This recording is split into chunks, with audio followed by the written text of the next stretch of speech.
One morning, Elliot Granger woke to the sound of chainsaws, and by sunset the bridge he built with his late daughter was gone.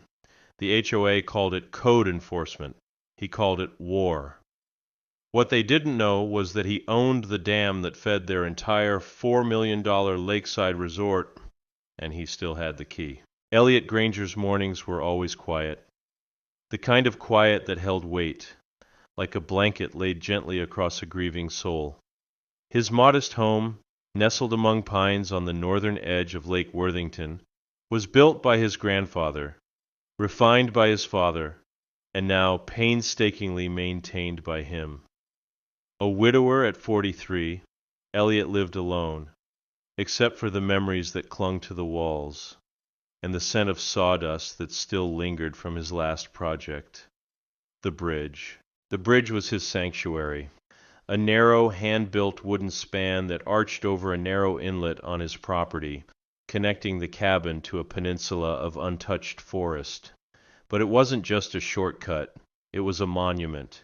Elliot and his daughter Lily had built it together 5 years earlier, during what they didn't know would be her final spring. She was only 10 when she died of leukemia, and the bridge had become her legacy. Every board was etched with her fingerprints. Every rail held the echo of her laughter. That morning, as the sun began to warm the lake and mist curled like smoke over the surface, Elliot poured his black coffee and stepped out onto his porch.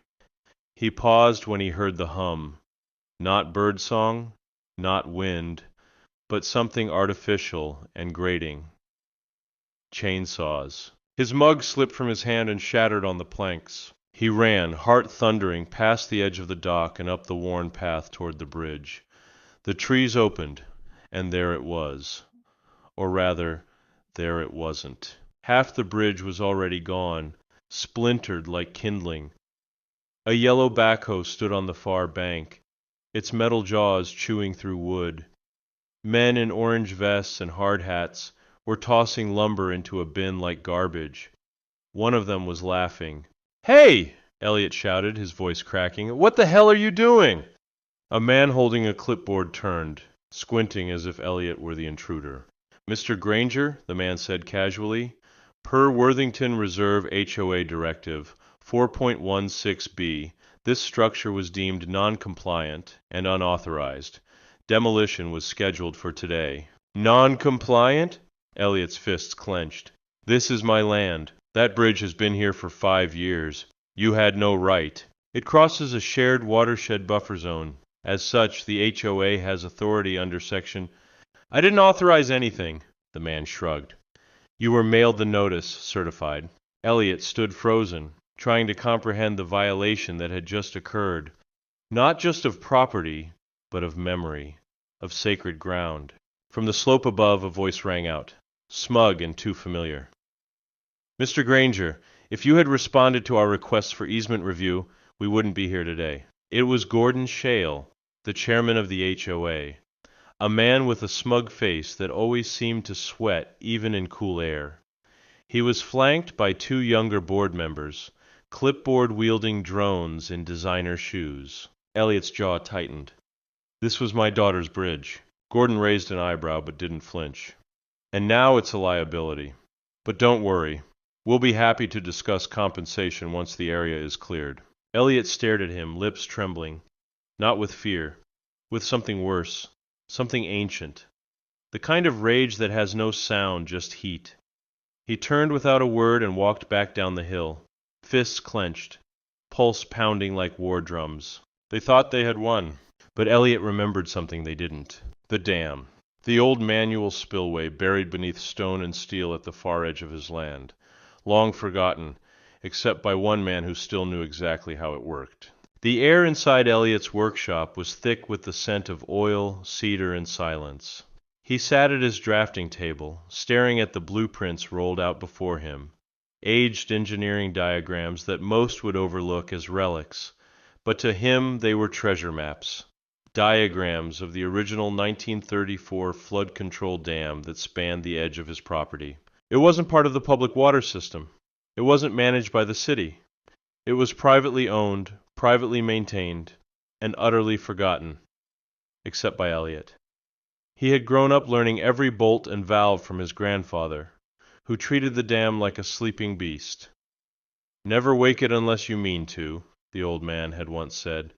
Elliot had never intended to, until now.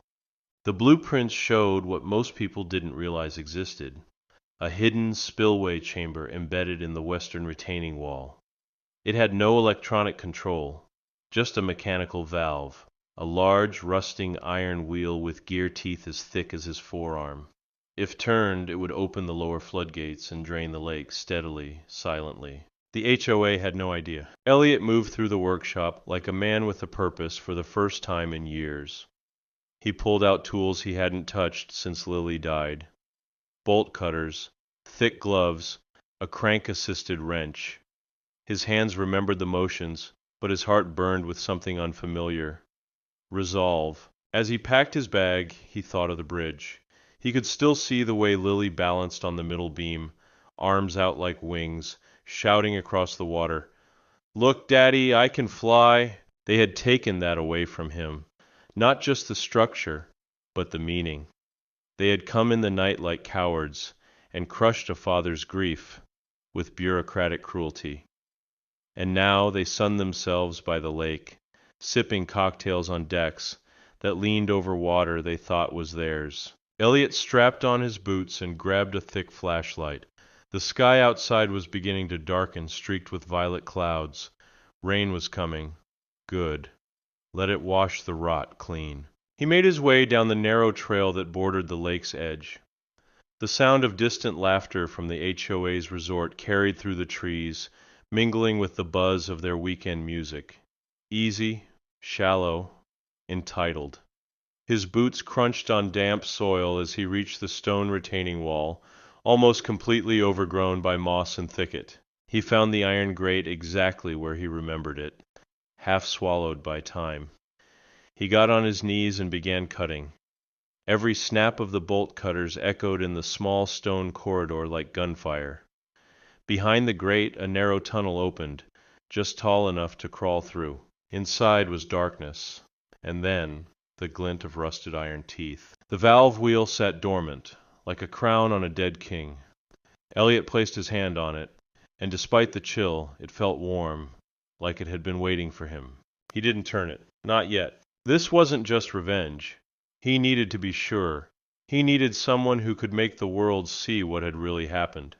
Not a man ranting about a bridge, but someone who could put it into language the system respected. There was only one person who came to mind: Clara Monroe. She had once stood where he now stood, facing down the HOA in court, fighting alone. She had lost, but she hadn't disappeared.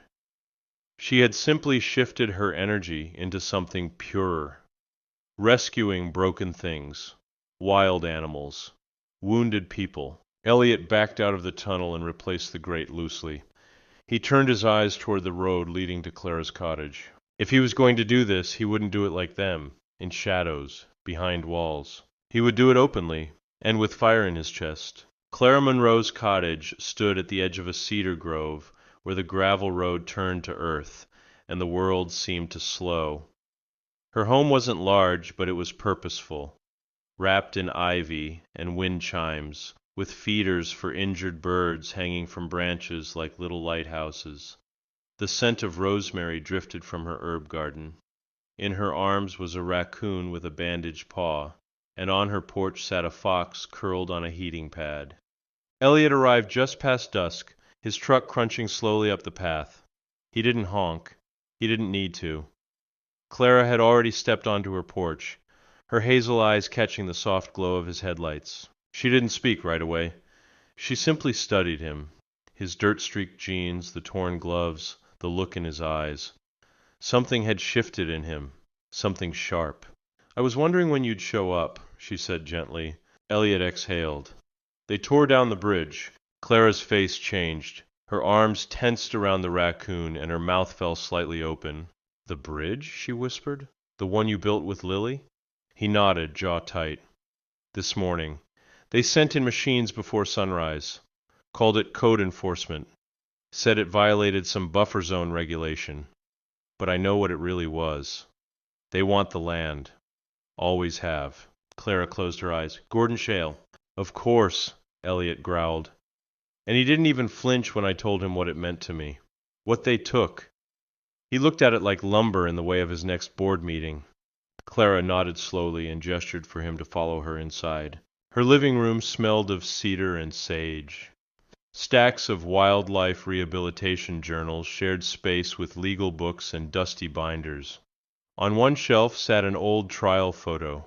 Clara in a crisp navy suit standing alone in front of the Worthington County Courthouse. It had been years since her failed lawsuit against the HOA for wetland contamination. She had lost, not because she was wrong, but because the HOA had more lawyers, more connections, and more money. I still have everything, she said, as if reading his thoughts. The permits, the inspection reports they falsified, the statements from the biologists they silenced. I kept it all. Didn't know what I'd do with it, until now. Elliot leaned forward, his voice low. I have something they don't know about. The dam, the spillway, the original floodgates. I can drain the lake. Clara froze. Drain it? They depend on the water. Their docks, their boat launches, their shoreline amenities, everything. If the lake drops even 4 feet, it'll cripple their property values. Clara narrowed her eyes. And you want to pull the lever. I want them to feel the loss, the humiliation, not out of spite, but so they understand what it means to take from people without consequence. Clara turned and opened a cabinet. From within, she pulled out a thick folder wrapped in twine. Inside were years' worth of documents, HOA minutes, satellite photos, water quality reports, all damning. I can represent you, she said, if this goes legal, and it will.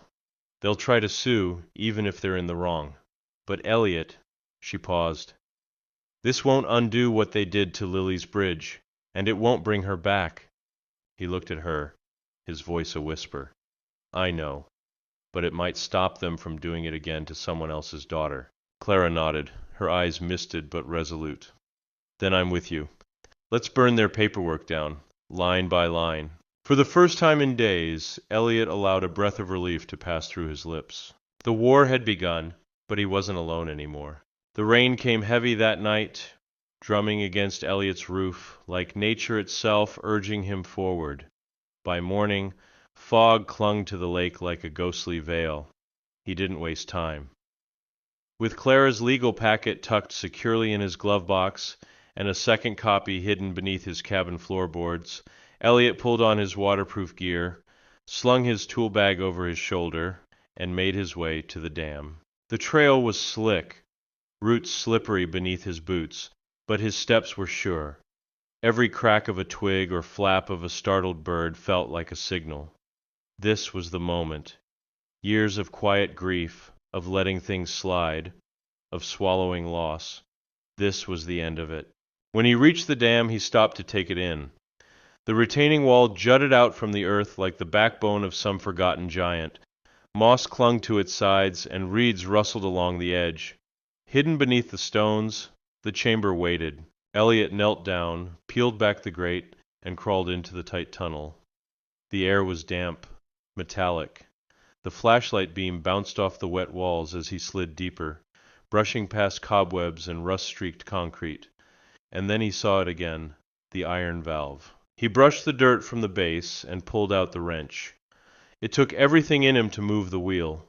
It groaned like a beast, resisting, but slowly gave in.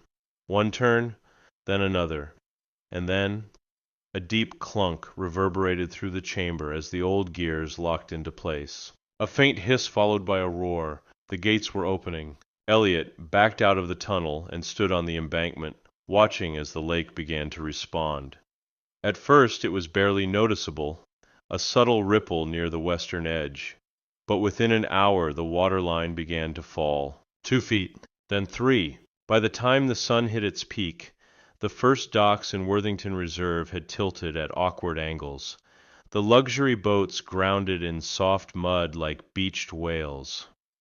Staff from the resort began to panic, rushing around with phones to their ears and clipboards in their hands. By sunset, the golf course's ornamental stream bed was dry. Elliot stood at the edge of his land, arms crossed, watching it all unfold. He didn't smile. He didn't laugh. It wasn't about joy. It was about reclaiming what had been taken, about restoring a balance that had tilted far too long in the favor of those who thought themselves untouchable. Across the lake, Gordon Shale stormed onto the dock in a golf cart, shouting into a phone, gesturing furiously. He hadn't yet pieced it all together. Not until Clara walked calmly into the resort lobby with a reporter from Channel 9 News trailing behind her, and handed the concierge a sealed envelope addressed to Worthington Reserve HOA Board. Inside, copies of Elliot's property deed, dam ownership confirmation, the demolition notice forged without county approval, and 23 pages of environmental violations. By morning, Number Lake Justice was trending online.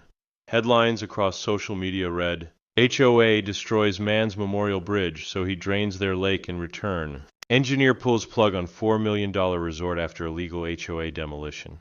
This lake wasn't yours after all. Elliot didn't post. He didn't comment. He just turned off his phone and sat at the base of the old tree where Lily used to tie ribbons. The ribbons were faded now, but they still danced in the wind. The HOA had wanted silence. What they got was a storm.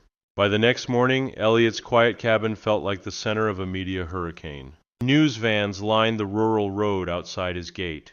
Drones hovered over the lake, capturing the site of a once pristine shoreline, now sunken into exposed muck.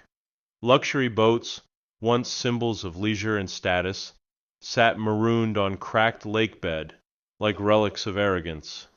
And right in the middle of it all stood the remains of the bridge, jagged, broken timbers still jutting from the earth like bones beneath skin. Elliot didn't answer the door, not at first.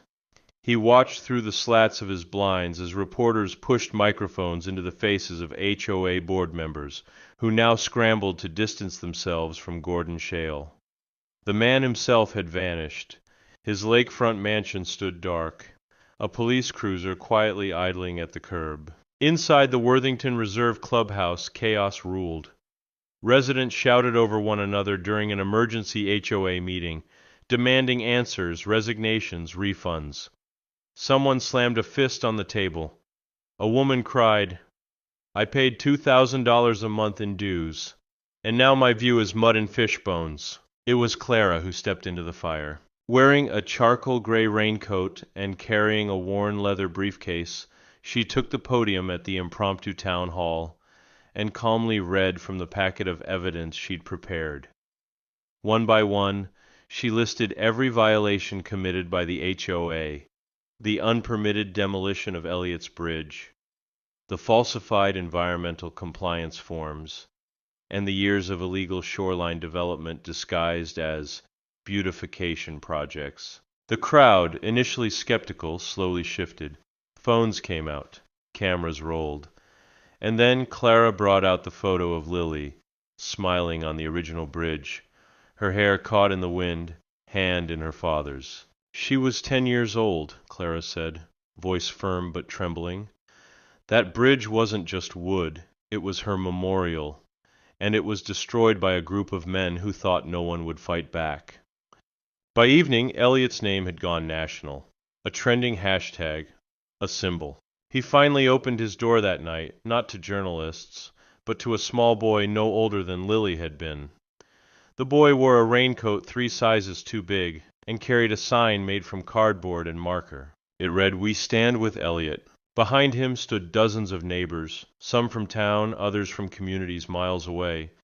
Teachers, veterans, teenagers, parents. Some brought food, others brought flowers. One man held a hammer. "We heard what they did," he said. "You need help rebuilding that bridge?" Elliot's throat tightened. He could only nod. Clara arrived minutes later with even bigger news. The county was officially launching a fraud investigation into Worthington Reserve's HOA leadership. Gordon Shale had been subpoenaed. The forged demolition order traced back to his office. But even more than that, the State Environmental Board had quietly reached out, not to condemn Elliot, but to thank him. The draining of the lake, while dramatic, had exposed years of damage beneath the surface, blocked fish migration routes, silt-clogged tributaries, and toxic runoff the HOA had ignored. The board now wanted Elliot and Clara to help design a full rehabilitation plan. "They want to give you a grant," Clara said, smiling, "to fix what they broke." Elliot stepped outside past the crowd and looked out at the quiet waterline. Lower now, but cleaner somehow. Honest. Stripped bare, but alive. He whispered Lily's name into the wind. The world had finally listened. The following days unfolded like the aftershock of a long-suppressed earthquake. The residents of Worthington Reserve found themselves living on the edge of embarrassment, scandal, and legal freefall. But while their world unraveled, Elliot's was slowly stitching itself back together, thread by thread, hand by hand. State officials arrived in unmarked SUVs, quietly inspecting the lake bed and documenting the exposed damage.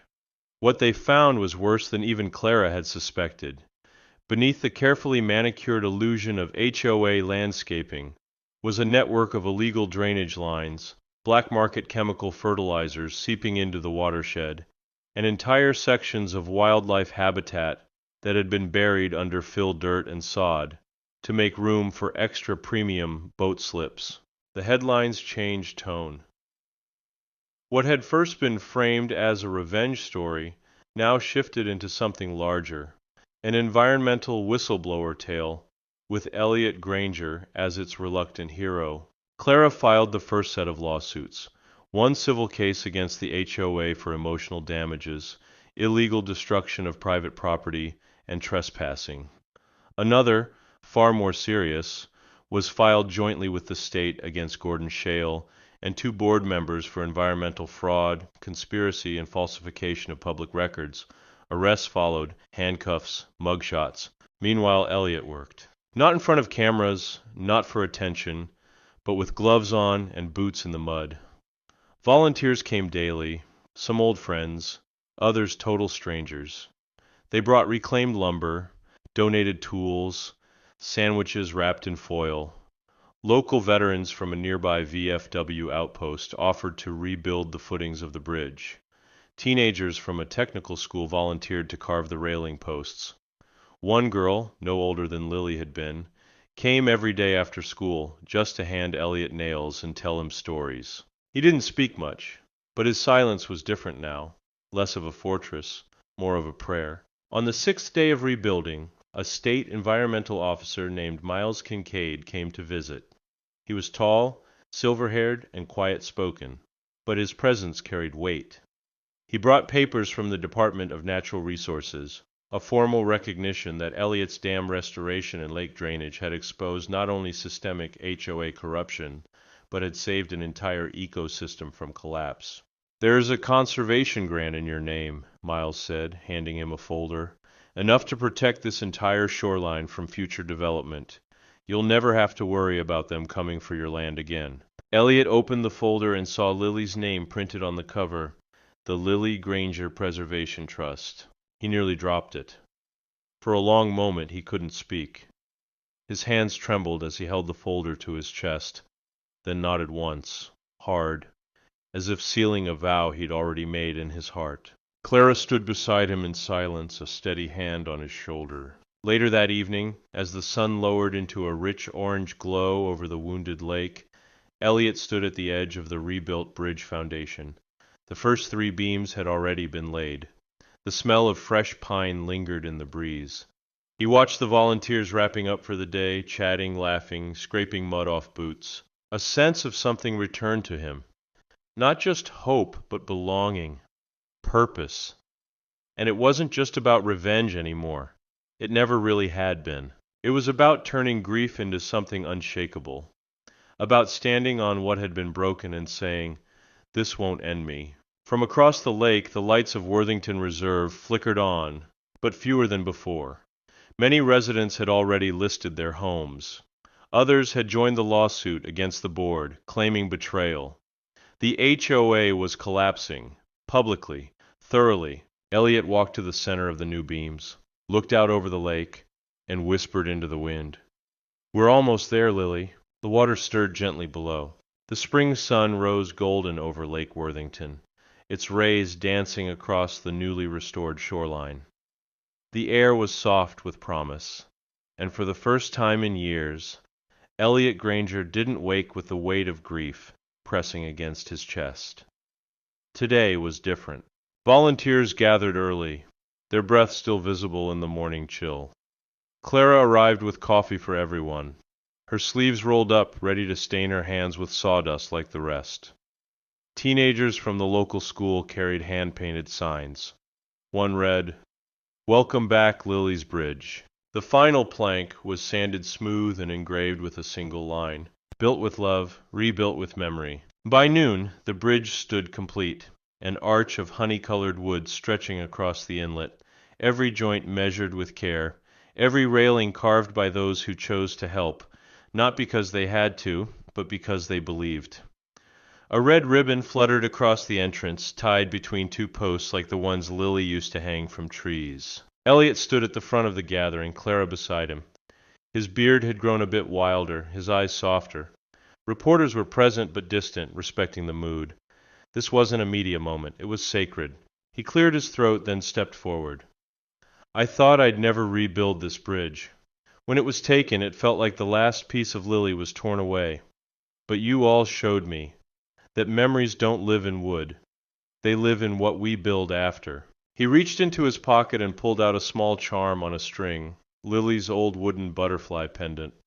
He tied it to the bridge post, just as she used to do every spring. As the crowd clapped, Clara stepped up with a smile and handed him a folded paper. He opened it and froze. It was a formal letter from the state of Georgia, certifying that the land, the dam, the inlet, and the bridge were now permanently protected under the Lily Granger Act, passed quietly through a bipartisan vote. The land would never again be subject to HOA control, corporate development, or forced seizure. Tears welled in Elliot's eyes. He turned to Clara, stunned. "How—" She smiled. "One of the environmental officers had a daughter, too." He didn't speak. He simply walked forward, gripped the ribbon, and cut it with a small pocket knife. The crowd erupted in cheers as children ran across the bridge for the first time, laughing, yelling, tossing wildflowers into the breeze. One little girl paused at the center and looked out at the lake. "Mom," she called, "there's a name carved here. Lily. Who's Lily?" Elliot turned and walked to her side. He knelt down beside her. "She's the reason this bridge exists," he said softly, "and the reason it's still standing." That night, as the last volunteers trickled away and the moon rose bright over calm waters, Elliot sat on the bridge alone. The lake had found its rhythm again. Not perfectly symmetrical, not manicured, but real, alive. Clara joined him quietly, 2 mugs of coffee in hand. "So," she asked, bumping his shoulder, "what now?" Elliot looked out across the lake, where the lights of Worthington Reserve were now dim and distant, barely a whisper on the water. "Now," he said, "and we let it stay wild." And together they sat in the hush of twilight, on a bridge that had once been broken, now whole again. Not just a path across water, but a promise that what's sacred can be taken, but it can also be reclaimed. In the end, this story isn't just about a man who drained a lake or took on an unjust HOA. It's about grief transformed into legacy. Elliot didn't fight for revenge. He fought to honor something fragile that bureaucrats couldn't understand: memory, meaning, love carved into wood. The act of rebuilding Lily's bridge wasn't merely physical, it was emotional resurrection. And the community's response showed that even in a world dominated by rules, greed, and paperwork, people still recognize the power of something honest and human. What makes this ending so powerful is not that the corrupt were punished, but that beauty returned. The lake, once a symbol of control and ownership, became a symbol of healing, and the bridge, once destroyed, rose again, stronger, more sacred, and shared. That, to me, is the deepest justice, when something broken doesn't just return, but returns with more love than before.